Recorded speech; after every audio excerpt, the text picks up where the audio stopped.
Here we go. Hey there, Will Murphy with EventStable.com, and I'm excited about today's video for a couple of reasons. First, this will be the last video that I do in this cramped little office space, so we're moving into a much nicer, bigger space to be able to kind of pump out some more creative content for you and give you some more useful videos. Second reason is that it's not just going to be me talking on camera today. I'm going to meet with Tom Friedman, who owns Got You Covered Rentals down in San Luis Obispo, and he and I are going to be talking about how to price your rental items. So, really excited to get together with Tom, so let's go now. So being that it's March and the season is really just getting started, I thought this would be a good time for this kind of content. You're just getting started and booking events, and maybe you added some new lines of product to your rental inventory and need some guidance in pricing it. Or, this I think would be particularly helpful for companies that are brand new to the rental business and have bought a bunch of tables and chairs and tents and so on and just don't know where to set their prices. So we're gonna go down, talk to Tom, get decades of industry experience out of him, and I think I know I'll learn a lot, and I hope you will too.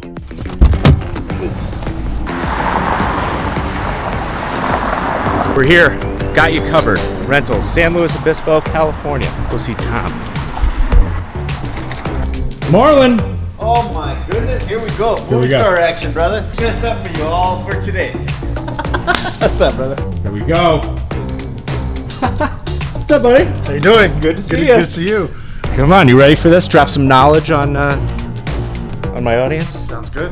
All right, so long time coming. I'm really excited about this because Tom brings a lot of rental experience. I, as you probably know, ran a rental company for a brief period of time, a few years, and definitely learned quite a bit from it. And I think I have something to offer there, but Tom has been doing it for as long as I've known him and then even longer. So I guess before we dive into the specifics about how to set your rental rate on the individual products and categories, you want to tell us a little bit about you?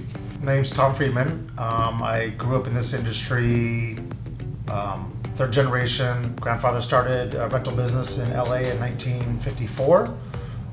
54. Grew it to be one of the largest rental companies in America at the time. Had the largest 10 in the world at the time. I used to work summers there and learned the industry from the inside out. Eventually, my father wanted me to learn different ways of doing it because in rental, everyone has a different way of doing stuff. So I worked for some of his competitors that he was friends with over the years, and then the opportunity to come and buy Got You Covered came up, and so me and my family bought this in 1997, and I've been here ever since. So you've basically been doing this your entire life? Yeah, I grew up in this. In the rental. All right, yeah. So if Tom says something, it is gospel. That's all you have to know. All right, so today, and I hope we can do a lot more of these because of the proximity and, well, because Tom's office is so much cooler than ours right now. But so today's topic, as I mentioned before, is, something that I think a lot of new rental companies struggle with, and then even rental companies that have been around for a while, trying to price, is it for the product, is it for the market, is it maybe they're adding a new category like chafing dishes or something to their inventory. So how do you set the rental rate on those? So I made a bunch of cards, and we're going to do like a lightning round for the different products, and then you can just kind of give me your thoughts on how you arrive at a rental rate. Sounds good. All right, ready? Yes. Plastic folding chairs. Plastic folding chairs, rule of thumb is a 10-to-1 ratio. Okay. It's 10% of what you purchased it, give or take, but market can dictate higher or lower. Okay. So if a chair is costing you, for example, a white Samsonite chair, it's going to cost, give or take, $12, $13 to buy. By the time it gets to your door, it should be about $1.20 to $1.40. But then it also depends on the maintenance and care you want to take. Did you buy a cart? Because at the end of the day, you got to be able to pay for that cart and justify the expense the cart goes with to transport and take care of it. So awesome. So a 10-time give or take return, give or take. Okay. This is what I wanted to do. Was throw these, make a litter in your office. All right. So resin. I'm just going to kind of go down the line. Resin folding chairs. Pretty much the same principle. Same principle. 10 times return. 10 to 1. 10 to 1 return on investment. Cake. Wood folding chairs. Wood folding chair, slight bump only because the maintenance on a non-painted chair, such as wood, requires more touch-ups. You're gonna have to deal with scratch, dent, stings, and when a wood chair gets to a certain point, the top finish may not be able to be refinished and taken care of again, and the resale value on a wood chair is nowhere near equal to the percentage you get on a wedding white folding chair like a Samsonite person. Gotcha. So you're factoring in, and that's, I mean, it's definitely true. Like the resin folding chairs, you buy them for say like $25-$30 delivered, Correct. right? Rent them for, I don't know, $2.50, $3. Yep. But you always end up renting like a fruit wood folding chair. You see like $3.95 or something, like Correct. almost $4. So we bump it, give or take an extra 20. We might do like 15% instead of a 10% return. Okay. Knowing that in the fruitwood chair, for example, you may get a 5-year lifespan before you have to refinish them or replace them.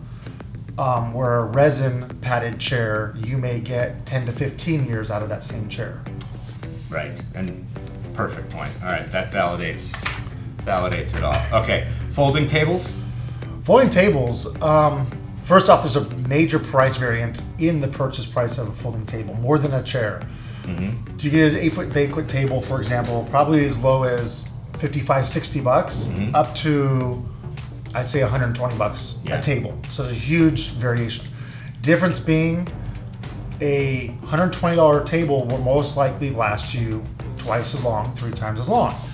So I tend to, even if I buy the cheaper table, because it looks nicer for the customer, if I replace it twice as often or 3 times as often as I would the other table, I'll still try to do my return on investment based upon the more expensive table. So an 8-foot banquet table, right now I rent in my area for around $10 a piece.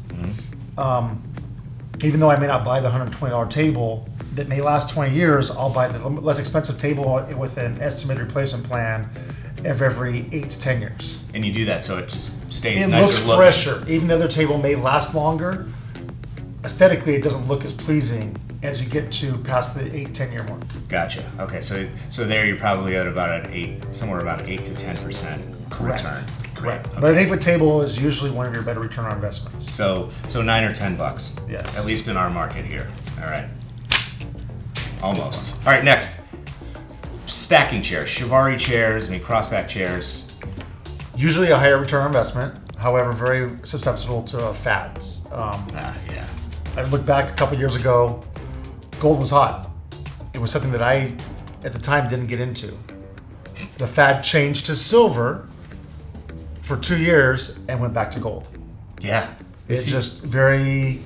We see that on the wholesale side too. Yeah, you may end up with a chair that you thought was going to be hot, and it was hot, and a year later, it's not. It's sitting in your warehouse, and they take up a lot of room. So, for example, 24-foot box truck, I can fit about 2,000 Samsonite chairs. 24-foot box truck with Shivaris, maybe 500.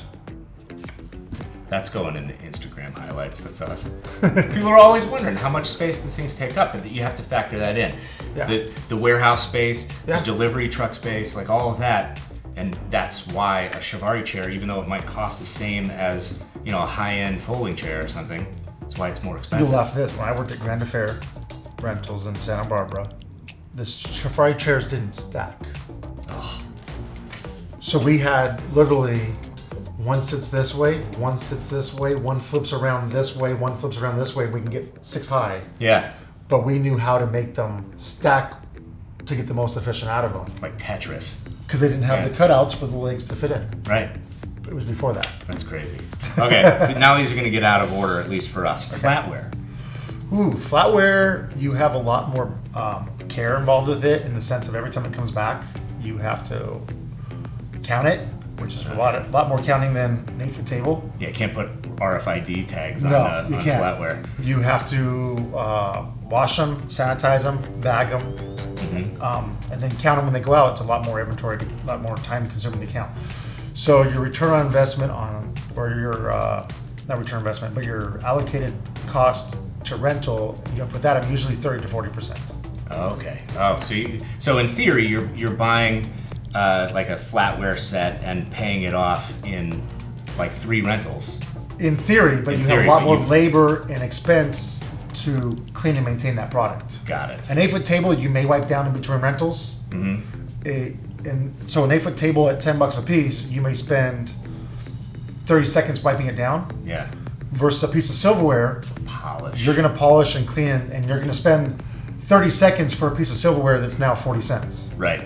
That, So you've got to be able to recoup your return on investment at a higher rate because of the overhead associated with it. and you can't just generalize like you can with a table. You can't just generalize, okay, a fork costs X because there are just so many different types. If a fork costs $1 and you did the same algorithm, that's 10 cents, but it's going to cost you 25 cents to clean that fork.